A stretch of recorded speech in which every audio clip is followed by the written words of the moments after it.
नमस्कार, म मनोहरी Thapa. Corona virus COVID-19 को संक्रमण र महामारीका कारण यसको सुरक्षाका दृष्टिकोणले मुलुक अहिले लकडाउनको अवस्थामा छ, बन्दाबन्दीको अवस्थामा छ। त यसबीचमा स्कुल जाने विद्यार्थीहरू र बालबालिकाहरू मुलुकभरिका सबै अहिले सुरक्षाको दृष्टिकोणले घरभित्रै बस्नुपर्ने बाध्यता छ। त यस अवस्थामा ती विद्यार्थीहरू र ती बालबालिकाहरूलाई कसरी एउटा अर्थपूर्ण ज्ञान दिलाउन सकिन्छ, शिक्षा दिलाउन सकिन्छ भन्ने यो बन्दको बेलामा एउटा अहम प्रश्न उब्जिएको छ। त आज हामी यही विषयमा केन्द्रित रहेर कुराकानी गर्दैछौँ।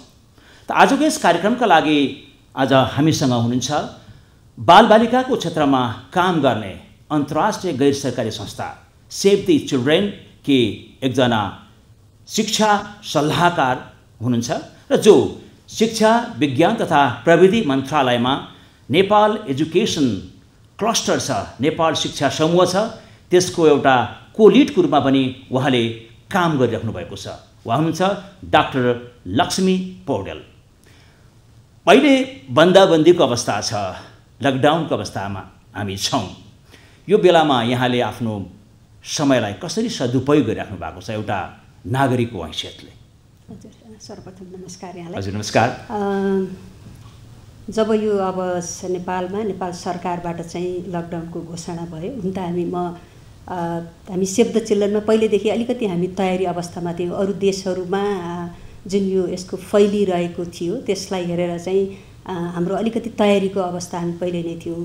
त्यसपछि हामी सेभ द चिल्ड्रेनले एउटा घरबाटै वर्क फ्रम होम भनेर विशेष जो कर्मचारीहरू यो अवस्थामा चाहिँ अलिकति सक्रिय भएर काम गर्नुपर्ने हुन्छ, धेरै कर्मचारीहरू हामी चाहिँ घरैबाट काम गरिराखेका छौँ। अत्यावश्यक काम पर्दा मात्रै अफिस गइन्छ, केही साथीहरू घरैबाट थुप्रै कामहरू अब सेभ द चिल्ड्रेनले अन्तर्राष्ट्रिय रूपमा काम गरिरहेछ 120वटा कन्ट्रीहरूमा।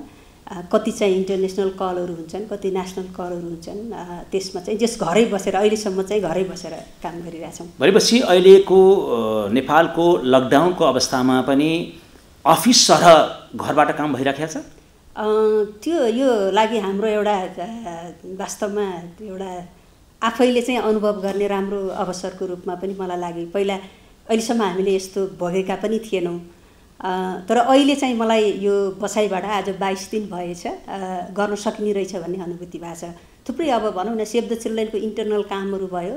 अघि यहाँले भने जस्तै ministry of education science and टेक्नोलोजीको जुन नेपाल एजुकेसन क्लस्टर छ, सेभ द चिल्ड्रेनले आज क्लस्टर कोलिडको काम गरिरहेछ। हामी युनिसेफ र सेभ द चिल्ड्रेनसँगै छौँ। त्यो क्लस्टरसित सरकारी संयन्त्रसित काम गर्दाखेरि पनि हामी जस भर्चुअल रूपमा काम गरिरहेछौँ। डिस्टेन्सबाट भर्चुअल मिटिङहरू, स्काइप कलहरू गरेर, टेलिफोनबाट सम्पर्क गरेर। हजुर, भनेपछि यहाँ एउटा शिक्षा विज्ञको नाताले सेभ द चिल्ड्रेनमा जुन शिक्षा सल्लाहकारको रूपमा काम गरिराख्नु भएको छ, यहाँको भूमिका चाहिँ के रहन्छ नेपालको सन्दर्भमा जोडेर हेर्दा? विशेष गरी सेभ द चिल्ड्रेनले यहाँले अगाडि भने जस्तै हामी बालबालिकाको क्षेत्रमा काम गर्छौँ र शिक्षा क्षेत्रलाई कुरा गर्ने हो भने जुन सरकारी शिक्षा संयन्त्रहरू छन्, विशेष गरी आधारभूत शिक्षासम्म, प्रारम्भिक बाल विकासदेखि आधारभूत शिक्षासम्म सरकारी ती संस्थाहरूलाई चाहिँ कसरी अलिकति काम गराइमा चाहिँ बाहिर भएका विद्यालय बाहिर भएका बालबालिकालाई विद्यालयमा ल्याउने, विद्यालयमा ल्याइसकेपछि गुणस्तरीय सिकाइ वातावरण सिर्जना गर्ने, अनि अब विद्यालयको चाहिँ संरचनामा चाहिँ भौतिक संरचनामा आवश्यक सहयोग गर्न पर्ने भयो भने सरकारसित समन्वय गरेर चाहिँ सहयोग गर्ने, विद्यालय स्तरमा अलिकति सुशासनहरू कायम गर्नलाई सहयोग गर्ने एउटा त्यो पाटो रहन्छ भने अर्को पाटो चाहिँ त्यो मैले अलिकति इम्प्लिमेन्टेसनको कुरा गरेँ। हामी शिक्षा मन्त्रालयसित एकदम नजिकमा भएर काम गरिराखेका छौँ। विभिन्न नीतिगत फोरमहरूमा पनि सेभ द चिल्ड्रेनको सहभागिता छ। त्यहाँ सेभ द चिल्ड्रेनबाट म प्रतिनिधित्व गर्छु। जस्तै यो स्कुल सेक्टर डेभलपमेन्ट प्लान भनेर अहिले शिक्षा मन्त्रालयको मूल दस्तावेज हो, त्यसमा थुप्रै टेक्निकल वर्किङ ग्रुपहरू छन्।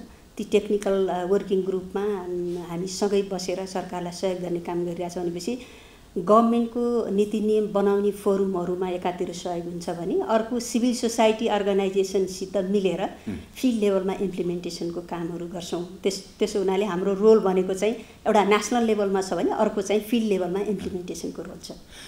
तर यहाँले अहिले जुन विद्यार्थीहरूको बालबालिकाको शिक्षाको कुराहरू गर्नुभयो, बालबालिकाहरूलाई एजुकेसन दिने र उनीहरूलाई चाहिँ डिसिप्लिन बनाउने जुन कुराहरू गर्नुभयो, तर अहिलेको जुन यो कोरोनाको महामारीको सुरक्षाको कारणले गर्दाखेरि सबै बालबालिकाहरू जो स्कुल जानुपर्ने पढ्नुपर्ने सबै अहिले घरमा बस्न बाध्य छन् भनेपछि अब अहिलेको अवस्थामा ती बालबालिकाहरू ती विद्यार्थीहरूले यो समयलाई कसरी सदुपयोग गर्न सक्लान्? यहाँको अनुभवले अथवा यहाँको यो आफ्नो क्षेत्रका कारणले के सुझाव दिनुहुन्छ, के भन्नुहुन्छ? अहिलेको वास्तवमा एकदमै हजुरले राम्रो प्रश्न गर्नुभयो। सबैको एउटा जिज्ञासाको विषय के छ भने अथवा सबैले भन्ने के हो भने विद्यालय अथवा हाम्रा जुन एउटा औपचारिक शैक्षिक संस्थाहरू छन् नि त तिनी मात्रै चाहिँ शिक्षा लेनदेन गर्ने अथवा सिक्ने सिकाउने थलो हो भन्ने हो। त्यो होइन, त्यो मात्रै होइन। अहिले जुन यो कोरोना भाइरस रोग सर्ने एउटा सम्भावित जोखिमलाई मध्यनजर गरेर मन्त्रालयबाट अब सबै नै लकडाउन भएको छ। तैपनि ministry of education science and टेक्नोलोजीले चाहिँ विद्यालयहरू बन्द गर्ने जुन चैत्र 5 गतिको जुन डिसिजन सरकारबाट भयो त्यस हुनाले सबै शैक्षिक संस्थाहरू बन्द छन्।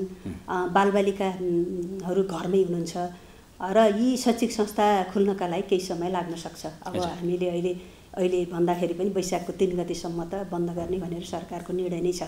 अब यो बेलामा बालबालिकाको बसाइलाई कसरी अलिकति व्यावहारिक रचनात्मक र रमाइलो बनाउन सकिन्छ भन्ने किसिमको त्यो बहस गर्न एकदमै जरुरी छ अहिलेको पाटोमा। अघि मैले भनिसकेँ विद्यालय मात्रै होइन घर पनि एउटा सिक्ने सिकाउने थलो भन्ने खाले अनुभूति चाहिँ अभिभावक अहिले मात्रै होइन यो सधैँ हो। तर यो चाहिँ हामीलाई एउटा अपर्च्युनिटी भयो, अवसर भयो होइन। यो खाले सन्देश चाहिँ हामी सबैतिर फैलाउने, यो चाहिँ अभिभावकलाई पनि दिन जरुरी छ, यो कुरा चाहिँ शिक्षकलाई दिन पनि जरुरी छ र बालबालिका स्वयंलाई दिन जरुरी छ। थुप्रै कामहरू घरै बसेर बालबालिकाले सिक्ने कुराहरू छन् भन्ने कुरा एउटा सन्देश दिन जरुरी छ। र अभिभावकहरूले पनि हामी बालबालिकाहरूबाट आफ्ना छोराछोरीहरूबाट सिक्न सक्छौँ र बालबालिकाले पनि हामी अभिभावकबाट सिक्न सक्छौँ। घर पनि एउटा शिक्षा लिने सिकाउने थलो हो भन्ने खाले अनुभूति गर्न जरुरी छ। त्यहाँ थुप्रै उपायहरू छन् हामीले गर्न सकिन्छ। ती उपायहरू टु द पोइन्ट सबैले विद्यार्थीहरूले र अभिभावकहरूले बुझ्ने भाषामा अलिकति भनिदिनुहोस्।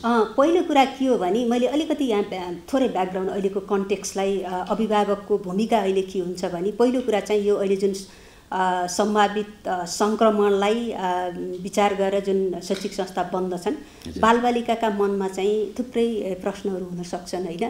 किन यो विद्यालय बन्द भइरहेछ होइन, किन हामी घरभित्र मात्रै बस्न परिरहेछ, घरभित्र बसेर के गर्ने भनेर थुप्रै जिज्ञासा हुन सक्छन्। त्यति सिरियस पनि नहुन सक्छन्, सिरियस उनीहरूलाई थुप्रै प्रश्न हुन सक्छन्। तर उनीहरूले अब यहाँ यो बेलामा चाहिँ शिक्षक र अभिभावकको भूमिका चाहिँ उनीहरूले बुझ्ने हिसाबले चाहिँ दोहोरो संवाद गर्न जरुरी छ।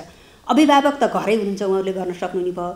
अब शिक्षकको पनि यो बेलामा चाहिँ अहिले थुप्रै मोबाइलको सुविधाहरू पनि छ, बालबालिकालाई चाहिँ त्योबाट सुशिक्षित गर्न सकिन्छ। र अभिभावकले पनि शिक्षकसँग आफ्ना छोराछोरीले त्यस्ता जिज्ञासा राखे आफूलाई चाहिँ त्यसमा त्यति ज्ञान छैन भने चाहिँ शिक्षकलाई फोन गरेर सोध्न सकिन्छ।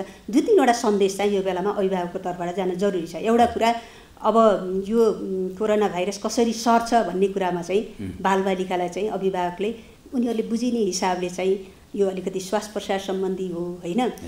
यो हाच्छिउ गर्दाखेरि होइन, हाच्छिउ गर्दाखेरि चाहिँ त्यसको त्यो छिटाबाट खोक्दाखेरि त्यो छिटाबाट चाहिँ एक सङ्क्रमित व्यक्तिको छिटाबाट चाहिँ अर्कोमा सर्छ भन्ने खाले त्यो सन्देश दिनु पर्यो।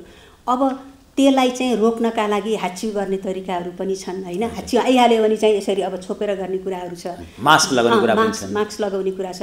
दोस्रो असाध्यै महत्त्वपूर्ण सन्देश चाहिँ त्यसित जोडेर बालबालिकालाई हात धो भनिरहेछन्, किन हात धुने भन्ने कुरा जोड दिनु पर्यो कि। अब हात धुने कुरा चाहिँ यसलाई यो सङ्क्रमित हुनबाट बस्नका लागि होइन, त्यो जोखिमबाट बस्नका लागि साबुन पानीले मिची पटक हात धो भनेर यस्ता साना सन्देशहरू होइन। मैले फेरि दोहोऱ्याएँ होइन, साबुन पानीले मिची पटक हात एउटा कुराहरू भयो भने अर्को चाहिँ यो धेरै मिडियामा यो सोसल डिस्टेन्स भन्ने कुरा छ। सोसल हो कि फिजिकल हो, मलाई चाहिँ के लाग्छ नि अब फिजिकल डिस्टेन्स चाहिँ सङ्क्रमित मान्छे कोही हुनसक्छ, उसले चाहिँ त्यो भाइरस चाहिँ बोकेर हिँडेको हुनसक्छ, तर ऊ चाहिँ रोगी जस्तो देखिँदैन। त्यो बेलामा चाहिँ त्यो आफूलाई नसरोस् भनेर चाहिँ त्यो डिस्टेन्स चाहिँ 1 मिटरको डिस्टेन्स कायम गर्ने भन्ने कुरा छ। यस्ता साना सन्देश दिनु पर्यो एक है। दोस्रो कुरा थुप्रै यो बेलामा चाहिँ बुवाआमा दाजुभाइ दिदीबहिनीहरू अभिभावक जो घरमा हुनुहुन्छ उहाँहरूले बालबालिकासित बसेर एउटा बालबालिकाको दैनिकी चाहिँ उनीहरूको अहिले दैनिकी भत्किरहेछ। हिजो विद्यालय जान्थे, विद्यालय बन्द भए पनि उनीहरू खेल्थे होइन, अहिले चाहिँ उनीहरूको दैनिकी भत्किरहेछ भनेपछि अहिले दैनिकी चाहिँ हिजोभन्दा फरक छैन, हिजोको जस्तो त्यो स्मुथ वेमा छैन। उनीहरूले आफूले जे मन लागेको त्यस हुनाले उनीहरूलाई चाहिँ उनीहरूको एउटा दैनिकी बनाउनलाई खाने बस्ने खेल्ने सुत्ने लेख्ने पढ्ने उनीहरूलाई मन लाग्ने क्रियाकलाप गराउनका लागि अभिभावकले सहयोग गर्नुपर्छ एक है। अभिभावकसँगै बसेर दिनको दैनिकी बनाउनु र त्यो दैनिकी अनुसार उनीहरूलाई पछ्याउनका लागि गरेनन् भनेर अभिभावकले उनीहरूसित सोधखोज गर्नु पर्यो। कहिलेकाहीँ चाहिँ उनीहरूलाई त्यो दैनिकी पछ्याउन गाह्रो भयो भने कहाँ गाह्रो भयो, कसरी अभिभावकले सहयोग गर्न सकिन्छ, के गर्दा राम्रो हुन्छ भनेर एउटा पाटो चाहिँ त्यो भयो। दोस्रो पाटो चाहिँ थुप्रै अब यो बेला वास्तवमा मलाई कस्तो लाग्छ भने यो धेरै अभिभावकहरू बालबालिकासित नजिक भएर हामी सबै व्यस्त हुन्छौँ, जागिरे व्यस्त, खेतीपातीमा व्यस्त होइन। अहिले चाहिँ यो अवसर पनि छ, बालबालिकासित हामी सँगै छौँ अभिभावकहरू होइन, धेरै भनौँ न धेरै अभिभावकहरू सँगै छौँ भनिसकेपछि बालबालिकाहरूसित सँगै उनीहरूलाई चाहिँ एउटा अलिकति प्रोत्साहित गर्नु पर्यो। जीवन उपयोगी सिपहरू घरमै बसेर अलि ठुला यो उमेर अनुसारको हुन सक्ला होइन, अलि ठुला बालबालिकाहरू छन् भने खाना पकाउनेवाला, अलि साना छन् भने खाना तरकारी केलाउनेदेखि लिएर बगैँचा करेसाबारीमा पानी राख्ने कामहरूमा सहयोग गराउन सकिन्छ, कपडा मिलाउने, घरको सरसफाइ गर्ने कामहरू थुप्रै यस्ता जीवन उपयोगी सिप सिक्नका लागि यो सबैभन्दा ठुलो अवसर हो। त्यसका लागि अभिभावकहरूले बालबालिकालाई सहयोग गर्न सक्नुहुन्छ, बालबालिकाले पनि यो अवसरलाई चाहिँ सदुपयोग गर्न सक्नुहुन्छ र अभिभावकहरूले पनि सँगसँगै बालबालिकालाई त्यस्ता काम गर्नका लागि चाहिँ प्रोत्साहित गर्न सक्नुहुन्छ। मैले दुईटा कुरा गरेँ, अलिक कन्टिन्यू अर्को तेस्रो कुरा चाहिँ अब थुप्रै अहिले चाहिँ विद्युतीय सञ्चारबाट पनि थुप्रै साधनहरू छन् होइन, जहाँ अब साथीभाइसित कुरा गरेर टेलिफोनको सम्पर्कबाट हुनसक्छ, जहाँ इन्टरनेटको फेसिलिटी छ, सबैतिर छैन, जहाँ छ होइन त्यो इन्टरनेटका विभिन्न माध्यमहरूबाट चाहिँ बालबालिकाले थुप्रै सामग्रीहरू सोधखोज गरेर उनीहरूले पढ्न सक्छन् गर्न सक्छन् होइन। जहाँ चाहिँ अब अलिकति अब सबैतिर इन्टरनेटको फेसिलिटी नहुन सक्छ होइन, अब त्यो बेलामा चाहिँ अरू उपायहरू यो आफूले दैनिक रूपमा पढ्ने पाठ्यक्रमका अलावा पाठ्यपुस्तकका अलावा अरू चाहिँ कथा कविता पहिलेदेखि हाम्रो त भनौँ न कसैको घरमा चाहिँ पुराना किताबहरू पनि हुन सक्छन्, त्यो चाहिँ ती सामग्रीहरू सदुपयोग गरेर पढ्नका लागि बालबालिकालाई उत्प्रेरित गर्न सकिन्छ। आउट अफ कोर्सका पुस्तकहरू हो नि अनि अभिभावकहरूले पनि किताबै पढ्नुपर्छ भन्ने पनि होइन, एउटा किताब सँगसँगै बालबालिकासित जो पढ्न सक्नुहुन्छ उहाँले पढ्नलाई उत्प्रेरणा गर्नुभयो, आफै पढेर बालबालिकालाई ल म पढ्छु सुन भनेर अनि उनीहरूलाई पढ्न लगाएर। दोस्रो के हुनसक्छ भने जो अभिभावकहरू अलिकति आफैले पढ्नलाई गाह्रो हुन्छ होइन, सबै अभिभावक चाहिँ लिटरेट नहुन सक्नुहुन्छ होइन, उहाँहरूले चाहिँ बालबालिकालाई पढ भनेर सँगै बसेर उत्प्रेरणा जगाउन सकिन्छ होइन। अर्को मैले यहाँ एउटा कुरा के जोड्न खोजेँ भने यो 2018मा एउटा सेयरकास्ट इनिसिएटिभ नेपालले एउटा सर्वे गरेको रहेछ 18मा है, त्यसमा के देखिन्छ भने 19मा पनि गरेको छ, मैले 19को डेटा अहिले पाउन सकिनँ। त्यसमा 96% घरमा एटलिस्ट एउटा मोबाइल छ, त्यो चाहिँ 4100+ रेस्पोन्डेन्टसित गरिरहेछ है, उत्तरदातासित 7वटा प्रदेशको 38वटा जिल्लामा गरेको सर्वे होइन। अनि त्यो 96%सित एटलिस्ट एउटा मोबाइल छ, त्यो मध्ये 50% चाहिँ स्मार्टफोनहरू छन्, जोसित मोबाइल छ र त्यो मोबाइल भएको मध्ये चाहिँ 34%ले चाहिँ त्यो इन्टरनेट चाहिँ मोबाइल डेटामा प्रयोग गरेर इन्टरनेट चलाउन सक्छ होइन। अब त्यो इन्टरनेट चलाउने मध्ये चाहिँ 81% चाहिँ फेसबुक चलाइरहेछ भनेपछि अब हामीले त्यस्ता साधनहरू चाहिँ हजुर ती विद्युतीय साधनहरू चाहिँ ज्ञानको लागि प्रयोग गर्न सकिन्छ। थुप्रै अहिले तपाईँको त्यसको रेसियो त अझ बढेको छ। यहाँ 2018 को कुरा गर्नुभयो, थुप्रै बढिरहेछ होइन। दोस्रो पाटो मैले यहाँनिर अलिकति शिक्षकको भूमिका पनि असाध्यै महत्त्वपूर्ण हुन्छ। मैले यसो एउटा म शिक्षकको भूमिका महत्त्वपूर्ण भन्नुभन्दा अलिकति अगाडि पनि मैले यहाँलाई बिचमा क्रस क्वेसन गर्न खोजेँ। डाक्टर साहब अत्यन्तै राम्रो कुरा राख्नुभयो, तर यो कुरा भनिरहँदा विद्यार्थीहरूको एउटा मनोविज्ञान के छ र के पाइन्छ व्यवहारमा भने शिक्षकले भनेको मात्रै यो ठिक हो, शिक्षकले भनेको चाहिँ मान्ने, तर बाबुआमाले भनेको कुरा चाहिँ यसलाई केही थाहा पनि छैन अथवा बाबुआमाले भनेको नमान्ने खालको एउटा प्रवृत्ति विद्यार्थीहरूमा देखिन्छ नि, यो कतिको यहाँलाई थाहा छ? त्यो अलिकति बालबालिकाहरू हाम्रो जुन एउटा त्यसैले बालबालिकालाई बाबुआमाले भनेको कुरालाई मोटिभेसन गर्न उसलाई त रेस्पोन्स गर्ने खालको वातावरण कसरी बनाउन सक्छ? मैले अहिले सुरुमै कुरा गरेँ नि, यो एउटा यसलाई अवसरको रूपमा लिनु पऱ्यो कि अभिभावकहरू पनि हामी बालबालिकासित बसेर अलिकति नजिकमा दोहोरो कुराकानी गर्ने चाहिँ छैन। मैले यहाँनिर अर्को के कुरा जोड्न चाहन्छु भने बालबालिकाको दैनिकीमा बालबालिकाले हामीलाई एकदम निहालिरहेको हुन्छन्, अभिभावकले के गरिरहेछ भनेर निहालिरहेको हुन्छ। हामी धेरैले चाहिँ जहाँ यो अहिले मैले रोग पनि हो कि राम्रो पनि कति होला होइन, असाध्यै हामी चाहिँ फेसबुक चलाएर बस्छौँ, टिभी हेरेर बस्छौँ, अनि बालबालिका पढ भनिरहेको हुन्छौँ होइन। हामी तास खेलेर बस्छौँ, बालबालिकालाई पढ भनिरहेको हुन्छ। अनि अभिभावकले चाहिँ चुरोट खाने रक्सी खाने उनीहरूलाई खाना हुन्न भनिरहेको हुन्छौँ होइन। भनिसकेपछि पहिला चाहिँ अभिभावकको हाम्रो आनी बानी सुधार्नु पर्यो। उनीहरूले हामीलाई मोडल रूपमा लिनका लागि हाम्रो बानीमा त्यही भएर मैले अघि भने उनीहरूसित सँगै बसेर उनीहरूसित दोहोरो कुराकानी गरौँ, उनीहरूले बुझ्ने हिसाबले गरौँ। आफूसँग त्यो समाधानको उपाय छैन भने अरू शिक्षकहरूका टेलिफोनबाट सोधेर गर्न सकिन्छ भने मैले यहाँनिर अर्को शिक्षकको असाध्यै ठुलो भूमिका चाहिँ म शिक्षकको पनि जोड्न चाहन्छु। अहिले यसो हेर्दाखेरि अहिले आज 22 दिन भयो, अब सरकारले भनेकै समयमा सबै खोली, मलाई लाग्छ यो सबै शैक्षिक संस्था चाहिँ खुल्नलाई गाह्रो पनि हुन्छ त्यो बेलासम्म। वैशाख 3 गते खोलिहाल्यो भने पनि 29-30 दिन लगभग 1 महिनाको सेरोफेरो हुने रहेछ होइन। हामीसँग मैले यसो तथ्याङ्क विश्लेषण गरेँ, अहिले चाहिँ माध्यमिक विद्यालयसम्म यो pre primary early childhood care and development भन्छौँ, प्री प्राइमेरीदेखि माध्यमिक विद्यालयसम्मको विद्यार्थीको सङ्ख्या हेर्दाखेरि 77,13,000 को सेरोफेरोमा बालबालिकाहरू छन् है। 35,000 जति ठुलो सङ्ख्या छ, 35,000 जति विद्यालयमा त्यहीहरू छन् होइन। त्यस्तै गरेर तपाईँको अब यो लगभग 3,19,000 जति चाहिँ माथि युनिभर्सिटी लेभल अरू सिटिबिटीमा पढ्ने थुप्रै विद्यार्थीहरू छन्। अब शिक्षकको विश्लेषण गर्दाखेरि यो प्राइभेट र सरकारी दुईटै विद्यालयको हेर्ने हो भने चाहिँ 3,77,000 जति शिक्षक हुनुहुन्न रहेछ कि भनेपछि हामीसँग ठुलो यो प्रारम्भिक बाल विकासदेखि लिएर माध्यमिक शिक्षासम्मका शिक्षकको शैक्षिक जनशक्ति हेर्ने भने ठुलो छ नेपालमा। अनि मैले यसो क्याल्कुलेट गर्दाखेरि एउटा शिक्षक बराबर चाहिँ 20-21 जना बालबालिका पढ्ने रहेछ भनिसकेपछि शिक्षकले यो अवसरमा प्राय अभिभावकसित टेलिफोन छ है, अलमोस्ट सबै शिक्षकसित मोबाइल फोन छ होइन। शिक्षकसित पनि मोबाइल फोन छ, अभिभावकसित प्राय जसो छ भने त्यो मोबाइललाई चाहिँ बालबालिकासित जोड्ने माध्यमको रूपमा प्रयोग गर्नु पर्यो शिक्षकले।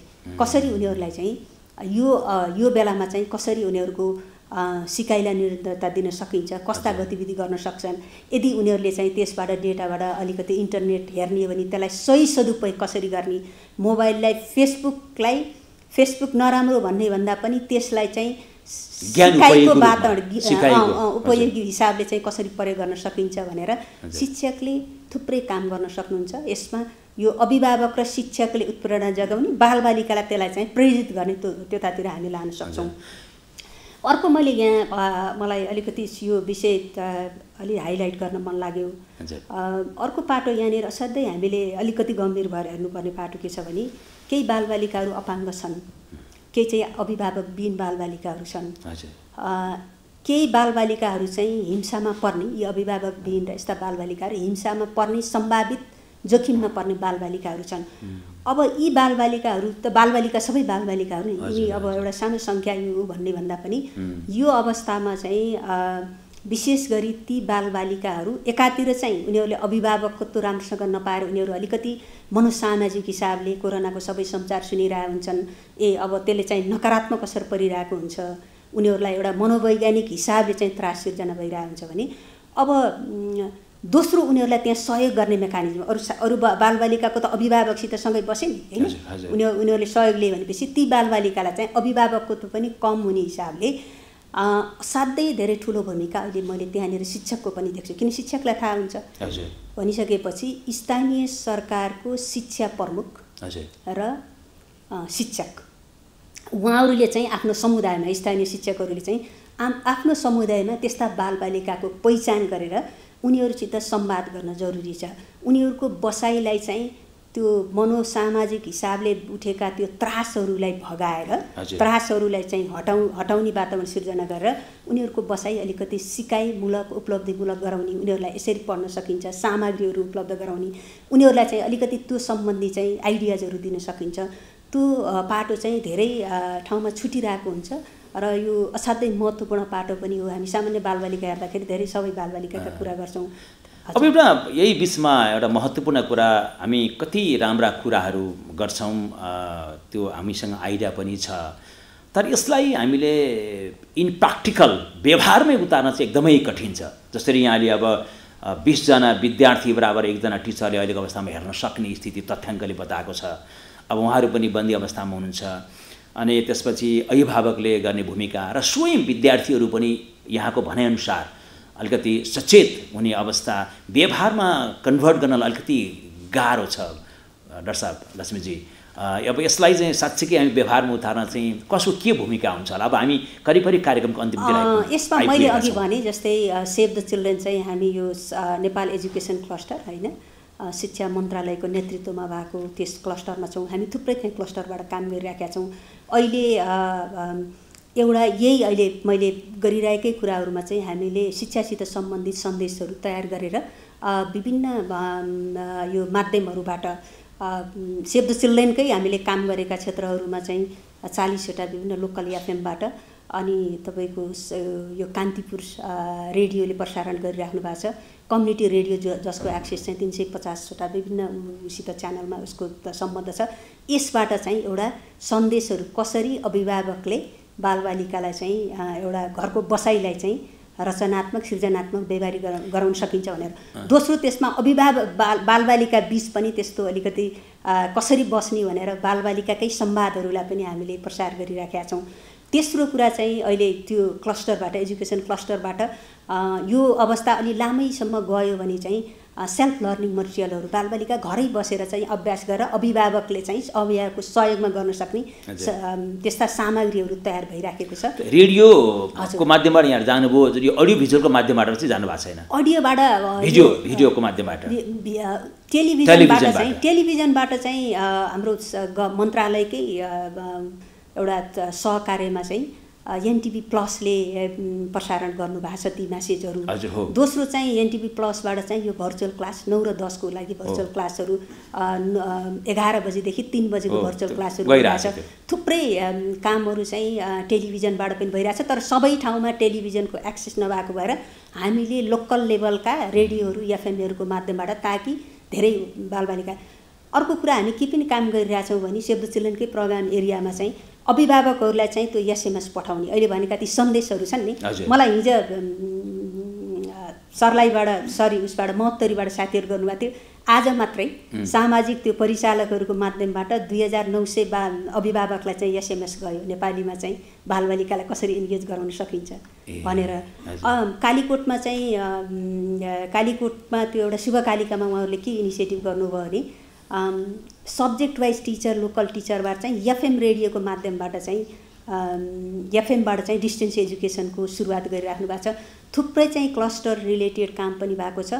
मन्त्रालयले अहिले अर्को चाहिँ हामीसँगै एउटा सरकारलाई हामी के सहयोग गरिरहेछौँ भने यो विभिन्न मटेरियलहरू विभिन्न सरकारी गैर सरकारी संस्थाले बनाएका चाहिँ प्री प्राइमेरी एजुकेसनदेखि चाहिँ माथिल्लो तहसम्मका चाहिँ शैक्षिक सामग्रीहरू जुन चाहिँ कोही अडियो छन्, कोही भिजुअल छन्, कोही चाहिँ सेल्फ लर्निङ मटेरियल छन्, लर्निङ पोर्टलहरू बनाएर त्यसलाई चाहिँ इजिली एक्सेस हुने कामहरू भइराखेको छ। थुप्रै कामहरू सेक्टरबाट पनि भएको छ। भनेपछि यस्तो बेलामा त जुन डिस्टान्स एजुकेसनको कुरा गर्नुभयो, जुन NT+ जुन कार्यक्रमहरू प्रसारण भइरहेका छन् भन्ने कुरो, यसको उपादेयता कतिको यहाँले देख्नु भएको छ?